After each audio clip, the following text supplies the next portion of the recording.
राम राम नमस्कार। हम किरण उपाध्याय आज बहुत सुंदर एगो शिव जी के गीत सुनाओ तनी। पसंद आई तो लाइक सब्सक्राइब जरूर करब सभे और पूरा पूरा सपोर्ट करी सभे। कमेंट करके बताई सभे कैसन लागता। चली सुनल जा।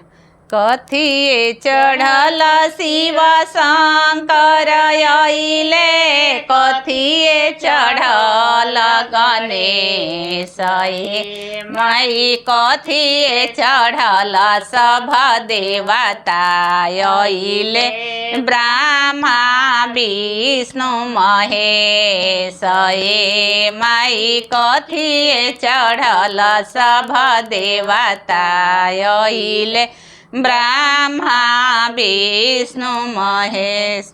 बसहा चढ़ल शिव शंकर अइले, मुसावा चढ़ल गणेश माई, गरुड़ चढ़ल सभ देवता अइले, ब्रह्मा विष्णु महेश माई, गरुड़ चढ़ल सभ देवता अइले, ब्रह्मा विष्णु महेश।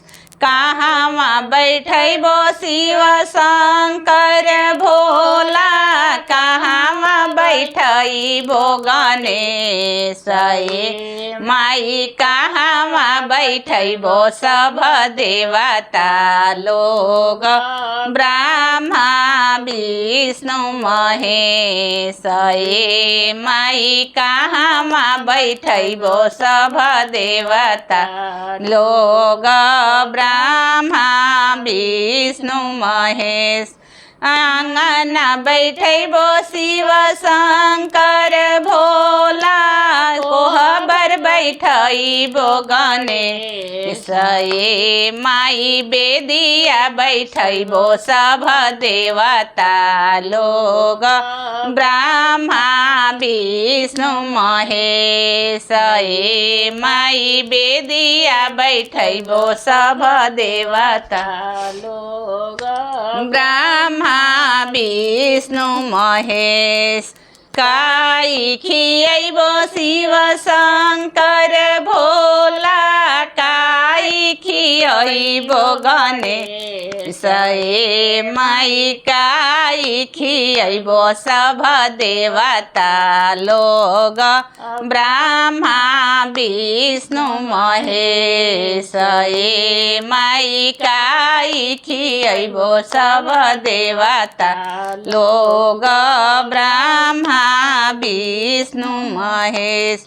भंगिया खियबो शिव शंकर भोला, खोडुआ खियबो गणेश माई, खोउआ खियबो सब देवता लोग, ब्रह्मा विष्णु महेश माई, खोउआ खियबो सब देवता लोग, ब्रह्मा विष्णु महेश। का देके जई है शिव शंकर भोला, का देके जई है गणेश माई, का देके जई है सब देवता लोग, ब्रह्मा विष्णु महेश माई, का देके जई है सब देवता लोग, ब्रह्मा विष्णु महेश। अन धन देके जई है शंकर भोला, पुत्र देके जई है गणेश माई, अन धन देके जई है देवता लोग, ब्रह्मा विष्णु महेश माई, अन धन देके जई है देवता लोग, ब्रह्मा विष्णु महेश।